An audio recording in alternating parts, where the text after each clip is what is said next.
Hello दोस्तों, नमस्कार। मैं विकास आप सबका स्वागत और अभिनंदन करता हूं। आगे की तरफ हम चलते हैं। हम पढ़ रहे हैं वैक्सीन के बारे में। और नेक्स्ट वैक्सीन जो हमारी है दोस्तों, उसको बोला जाएगा स्मॉल, क्या बोला जाएगा दोस्तों उसको, स्मॉल पॉक्स का वैक्सीन। कौन सा वैक्सीन पढ़ेंगे दोस्तों नेक्स्ट हम? तो आपका जवाब होगा, नेक्स्ट जो टॉपिक है सर, वो है हमारा स्मॉल पॉक्स का वैक्सीन। अब ध्यान देना इसके बारे में। हालांकि स्मॉल पॉक्स है भी नहीं अब यहाँ, पर फिर भी कुछ बातें यहाँ से बनती है तो ज़रूरी है जानना। पहली बात यह बनती है यहाँ से कि स्मॉल पॉक्स की वैक्सीन डिस्कवर्ड किसने करी, या डिस्कवर्ड किसके द्वारा करी गई, या डिस्कवर्ड किस पे करी गई। तो पहला प्रश्न ये होगा कि इट इज डिस्कवर्ड बाई। तो आपका जवाब ये निकल कर आएगा, यह वैक्सीन डिस्कवर करी गई थी काऊ पॉक्स पे। दूसरा प्रश्न ये निकल कर आता है कि स्मॉल पॉक्स की वैक्सीन कैसी वैक्सीन है। तो आपका जवाब आएगा कि लाइव एटीनेटेड, या फिर बोल दो सीधा ही आप तो कि यह एक प्रकार की लाइव वैक्सीन है। क्या है ये? लाइव वैक्सीन है। अगली बात, कौन से वायरस से यह वैक्सीन बनाई जाती है? तो वैक्सीनिया वायरस से। लिख दीजिएगा, यह वैक्सीन वैक्सीनिया वायरस से बनाई गई। किससे बनाई गई दोस्तों?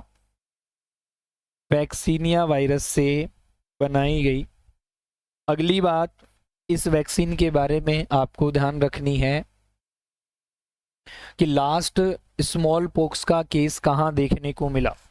Last small pox case find out कहाँ मिला था?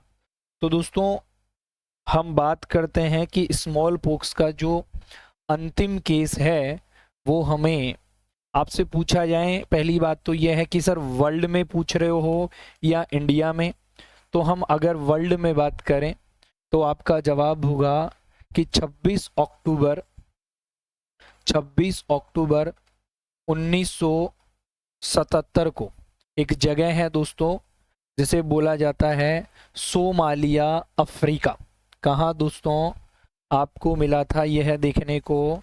सोमालिया, अफ्रीका में हमें यह देखने को मिला। दूसरी बात, अगर हम बात करें कि इसका लास्ट केस भारत देश में कब देखने को मिला था, तो आपका जवाब होगा 24 मई 1975 को। कब दोस्तों? 24 मई 1975 को। कहाँ देखने को मिला था? तो आपका जवाब आएगा कि बिहार शहर में। कहाँ पर सर? बिहार स्टेट में हमें देखने को मिला था। इंडिया ने इस बात को कब क्लियर किया कि स्मॉल पॉक्स से फ्री हो चुके हैं? इंडिया ने इस बात को कब डिक्लेयर किया? अगला प्रश्न है, डिक्लेयर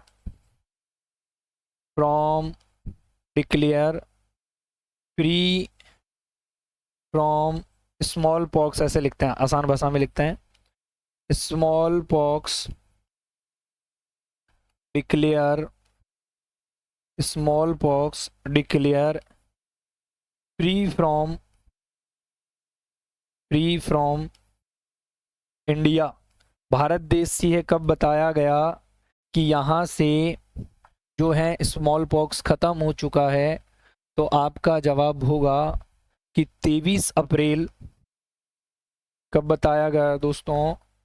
23 अप्रैल 1977 को ऐसा हमें बताया गया।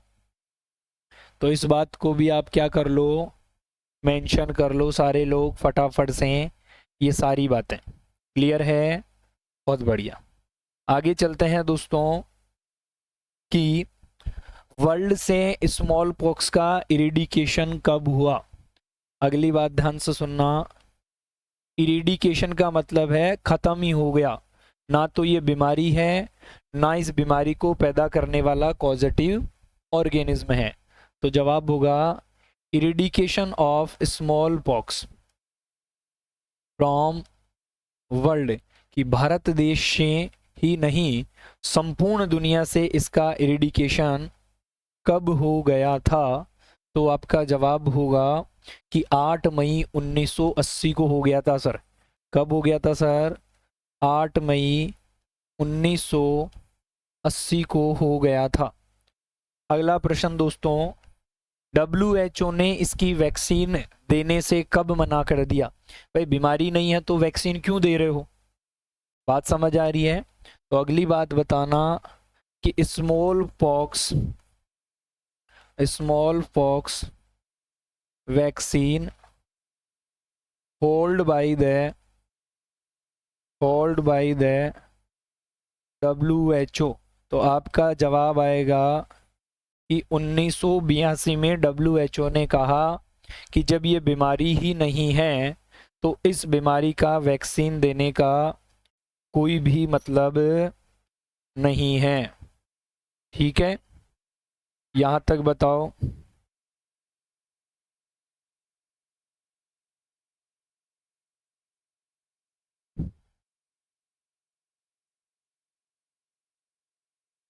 ठीक है भाई, मेंशन करिए यहाँ तक सारे लोग।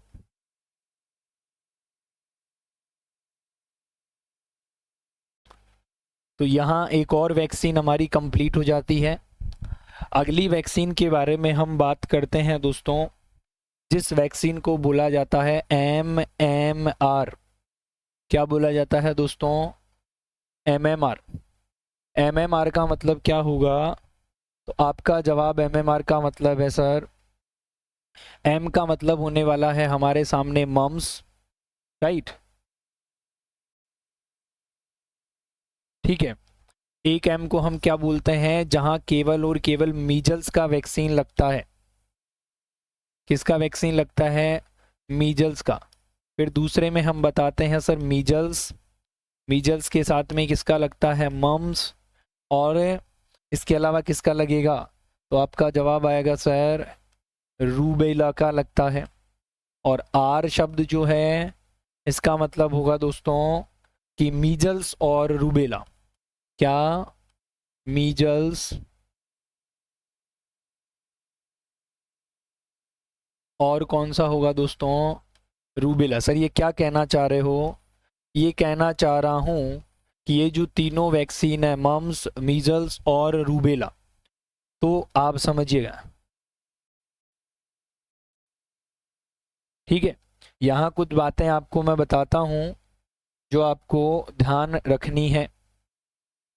अब आपसे क्या पूछा जाता है कि मीजल्स, मम्स और रूबेला तीनों का वैक्सीन अगर एक साथ दिया जाए तो कुछ कहानियां आपको ध्यान रखनी पड़ेगी। क्या रखनी पड़ेगी? उस पर आप थोड़ा फोकस करना, दोस्तों। पहली बात, पहला पॉइंट लिखना कि MMR vaccine,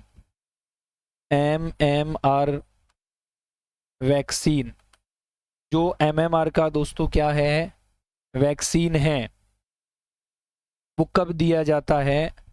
MMR vaccine given after 1 year, कि यह वैक्सीन 1 साल के बाद में दिया जाना चाहिए।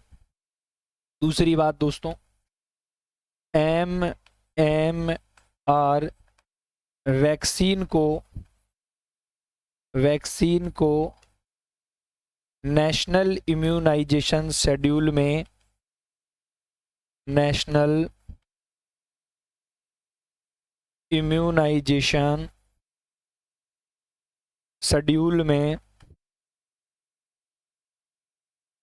इंक्लूड नहीं किया गया है।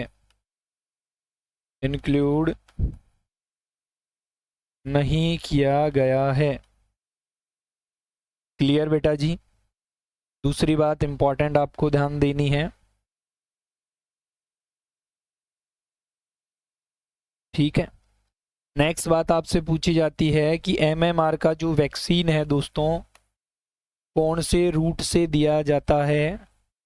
तो आपका जवाब होगा सबक्यूटेनियस से दिया जाता है। नेक्स्ट, एमएमआर वैक्सीन का डोज कब कब दिया जाता है? तो जवाब आएगा सर 2 डोज देते हैं। पहला जो डोज देते हैं फर्स्ट, वो तो हम देकर चलेंगे 12 से 14 महीने पर, और दूसरा डोज जो दिया जाएगा रसगुल्लों, जिसे हम बोलेंगे सेकंड डोज, वो देते हैं हम 4 से 5 साल के बीच में। तो एमएमआर वैक्सीन की कुछ कहानियां लिखिएगा।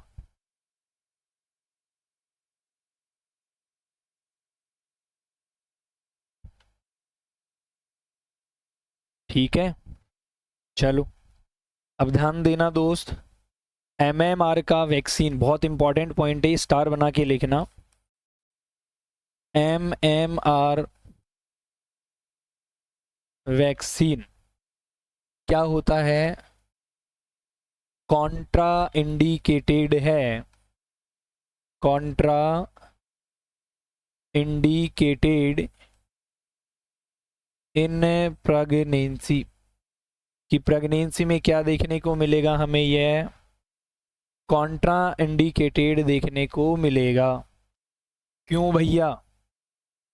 बड़ी इंपॉर्टेंट लाइन है ये, तो इसके नीचे एरो लगाना, क्योंकि, बिकॉज, क्योंकि इट कॉज द, क्योंकि ये क्या कर देगा? कॉज कर देगा। किसको कॉज कर देगा? CRS। क्या कॉज कर देगा रसगुल्लों? CRS। क्या होता है सर? जवाब आएगा कंजेनाइटल रूबेला सिंड्रोम, यह कोज कर देता है। क्या कोज कर देता है? कंजेनाइटल रूबेला सिंड्रोम, यह कोज कर देता है। क्लियर बात है रसगुल्लो यहाँ भी? चलो बहुत बढ़िया सर। यहाँ कंजेनाइटल रूबेला में हमें बच्चे में क्या क्या देखने को मिलेगा? तो 3 कैरेक्टरिस्टिक्स फीचर्स हमें देखने को मिलते हैं। पहला, बच्चे में देखने को मिलता है डीफनेस, और डीफनेस का मतलब है कि बच्चा कैसा हो जाता है सर? बहरा हो जाता है। दूसरा, बच्चे की आंखों में सर मोतियाबिंद हो जाता है, जिसे हम कैटारेक्ट कहते हैं। क्या हो जाता है? बच्चे की आंखों में मोतियाबिंद हो जाता है। और तीसरा दोस्तों, सिंड्रोम का मतलब ग्रुप ऑफ डिजीज, जहां हमें देखने को मिलता है PDA, ये पीडियाट्रिक की बातें हैं, जहां हमें देखने को मिलता है पेटेंट डक्टस आर्टीरियोसिस। समझ रहे हो बात को? बोलो यस और नो।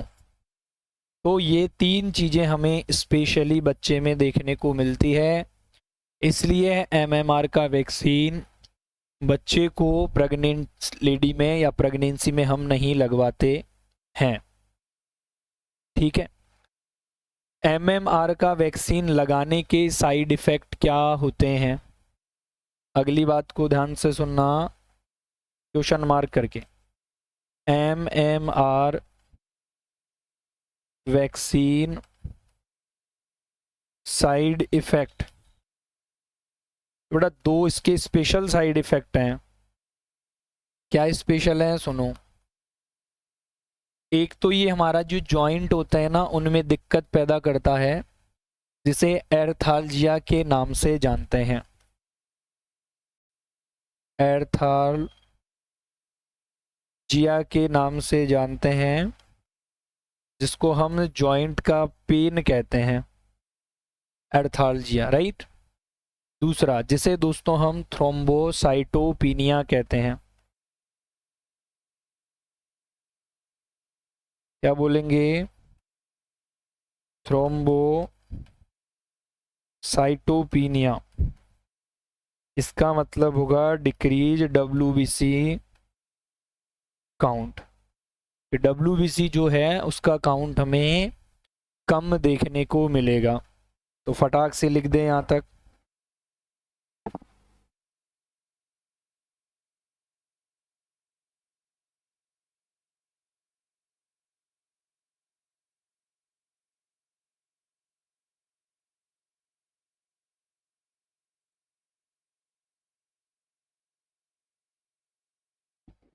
ये हो क्या, बताओ।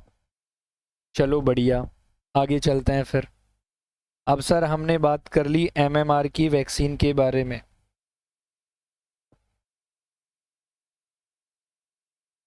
नेक्स्ट वैक्सीन हम दूसरी बात करते हैं, जिसको सर बोला जाता है क्या, मीजल्स, अलग से, है ना।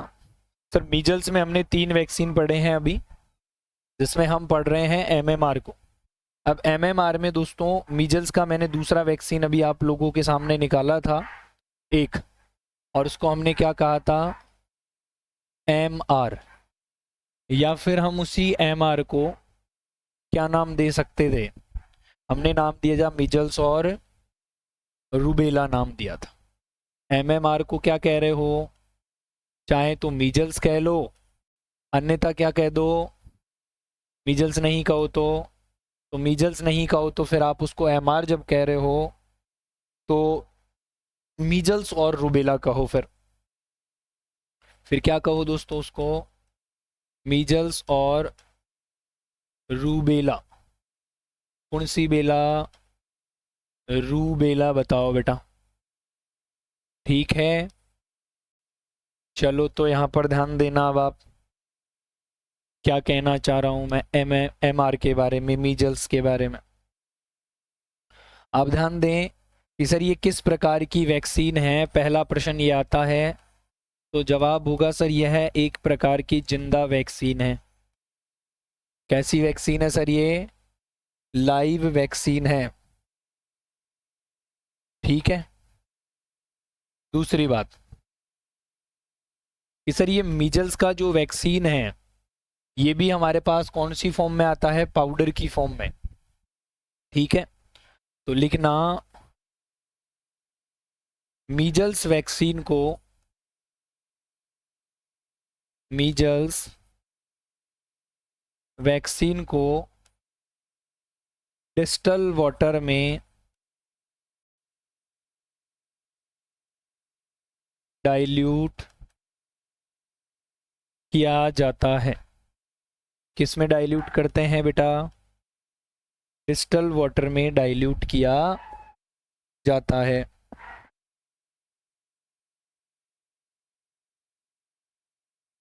अच्छा चलिए सर, मीजल्स के वैक्सीन को डाइल्यूट करने के बाद कितने टाइम तक यूज लेते हैं, तो आपका जवाब ये होगा कि आफ्टर डाइल्यूट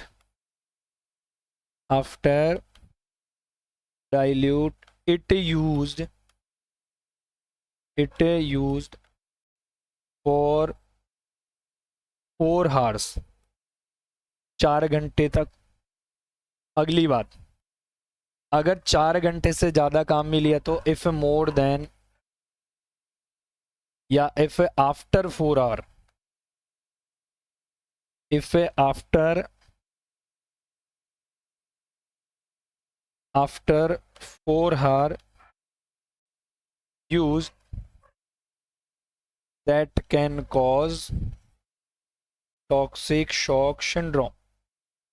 क्या पैदा कर देगा सर ये, टॉक्सिक शॉक सिंड्रोम पैदा कर देगा, ठीक है।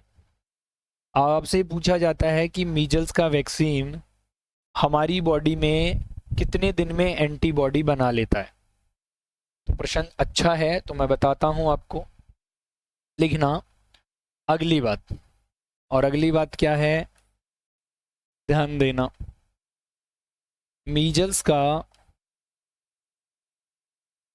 मीजल्स वैक्सीन 11 से 12 दिन में एंटीबॉडी का फॉर्मेशन कर देता है। क्या कर देता है? एंटीबॉडी का फॉर्मेशन कर देता है। अगली बात एक और खास, कि मीजल्स का वैक्सीन जब हम लगाते हैं तो मीजल्स के वैक्सीन के लगने की जगह एक छोटा सा पेप्यूल बनता है, जो कि 4 से 10 दिन के बीच हमें देखने को मिलेगा, है ना।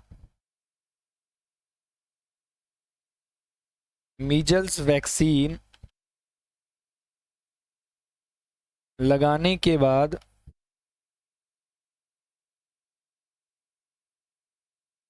एक पैप्यूल फॉर्मेशन होता है,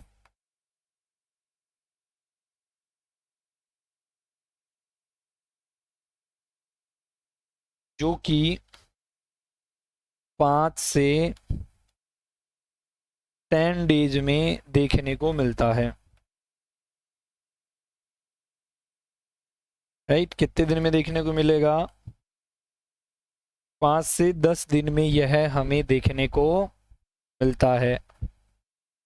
तो ये वाली बात भी दोस्त आपको ध्यान देनी है। राइट, फटाफट से लिख देना।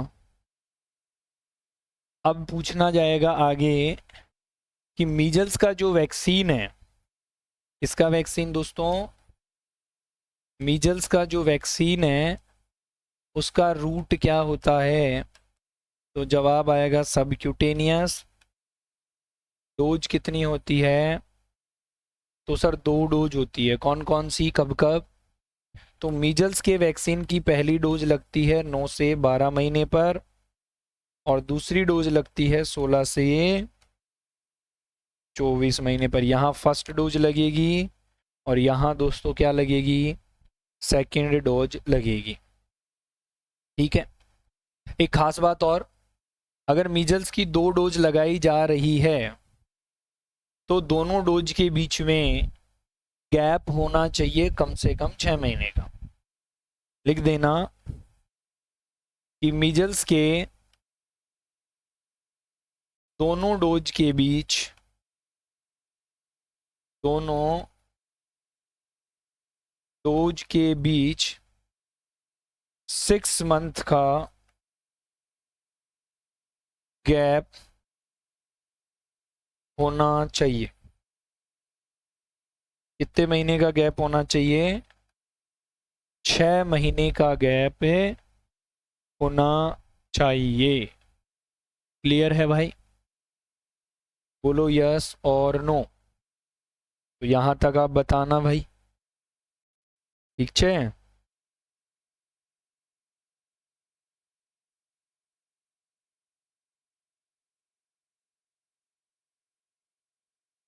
मीजल्स का वैक्सीन कब लगा देना चाहिए? अगर दोनों ऑप्शन आए 9 और 12 महीने, तो आपका जवाब होगा 9 महीने। सर फिर 9 महीने पहले क्यों नहीं लगा रहे हैं? क्योंकि 9 महीने पहले वो माँ के पेट में है और माँ की बॉडी में पहले मीजल्स लगा हुआ है, तो माँ के शरीर में तो ऑलरेडी क्या बनी हुई है? एंटीबॉडी बनी हुई है, तो दिक्कत नहीं होने वाली। राइट।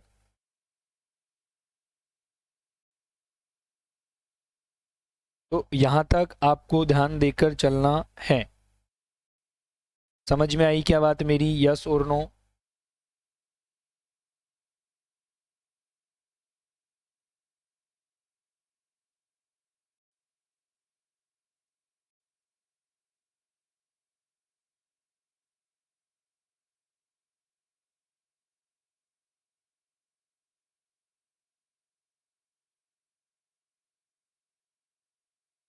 ठीक है। अब इसी दौरान मैं आपको छोटी सी बात और बता देता हूँ कि सर मीजल्स का जो हमारा वैक्सीन है वो वैक्सीन 6 से 9 महीने की उम्र में कब देते हैं? बोले तो आप सुनना, इफ मीजल्स वैक्सीन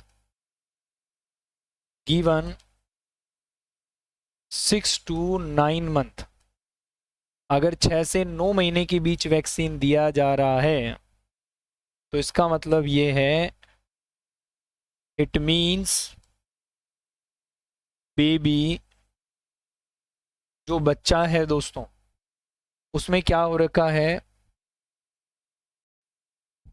वो ऐसी जगह जन्म हुआ है जहां मीजल्स का बहुत ज़्यादा प्रकोप है।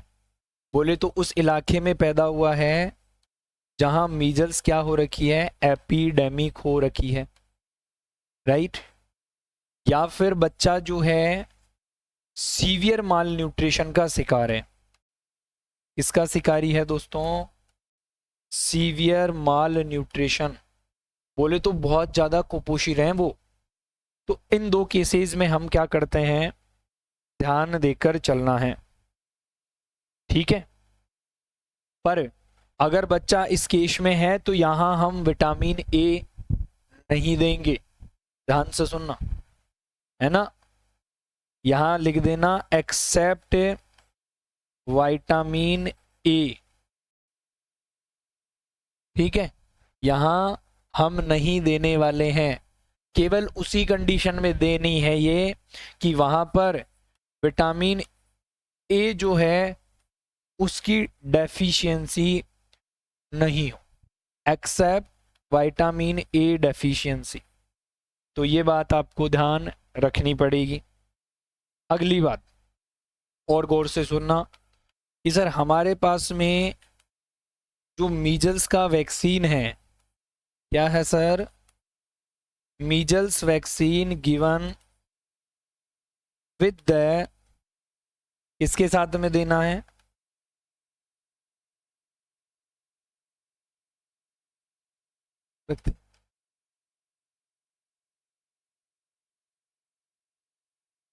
मीजल्स वैक्सीन जो है वो हमें कब देनी है, गिवन विद द, कब देनी है दोस्तों?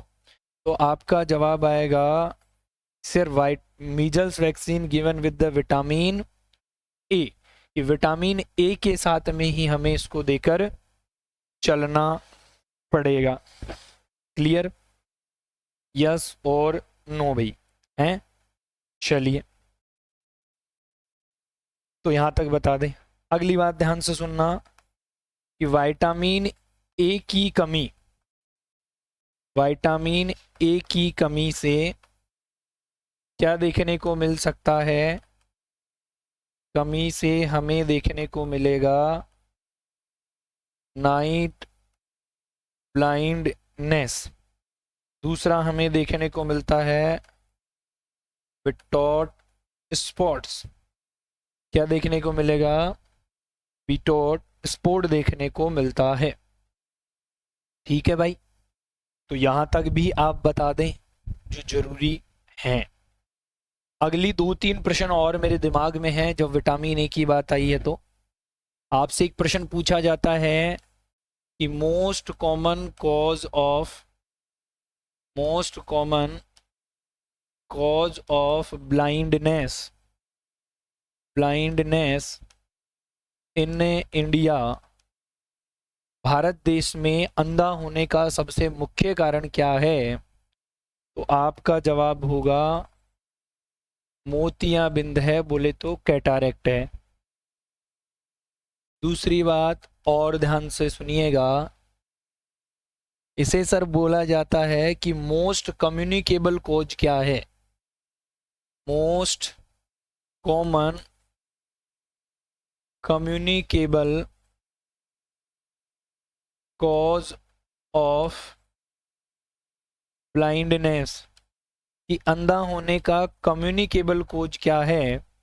तो आंखों में होने वाला एक इन्फेक्शन दोस्तों जिसे ट्रैकोनोमा के नाम से जाना जाता है। अगला क्वेश्चन और गौर से सुनना कि बच्चों में अंधा होने का मुख्य कारण क्या है? Most common cause of blindness in a child, तो आपका जवाब होगा कि विटामिन ए। और एक प्रश्न दोस्तों, ध्यान से सुनना, ठीक है? चलो यहीं तक देख लो, फिर और रहने दो। तो यहाँ तक आप समझ रहे हैं वैक्सीन, और वैक्सीन के मैंने आपको अब तक कई प्रकार बताए हैं। वैक्सीन्स के हर वैक्सीन का हम पोस्टमार्टम कर रहे हैं। उम्मीद करता हूँ कि आप सेशन को मज़े से पढ़ रहे हैं। थैंक यू एवरीवन, मिलते हैं नेक्स्ट सेशन में, तब तक के लिए धन्यवाद।